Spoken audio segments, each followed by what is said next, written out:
3 మంచి వంకాయలు తీసుకోండి. చూడండి, సగం పాడైపోయి మరి కొంచెం బాగున్నాయి.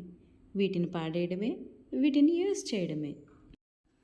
వంకాయని ఇలా సన్నగా కట్ చేసుకుంటే చాలా టేస్టీగా ఉంటుందండి. చూడడానికి చాలా బాగుంటుంది. పైగా ఇలా కట్ చేసుకోవడం చాలా సింపుల్ కూడా.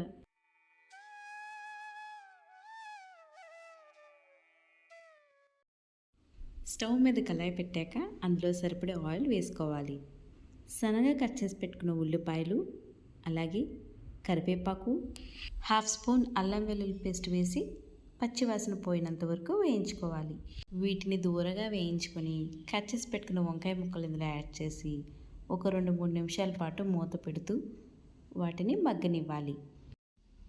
ఇవి కూడా మగ్గిన తర్వాత 1/2 స్పూన్ పసుపు, 1 స్పూన్ సాల్ట్, 1 స్పూన్ కారం, జీరా పౌడర్, కొరియాండర్ పౌడర్, అలాగే గరం మసాలా వేసి సిమ్లీలోనే వేయించుకోవాలి.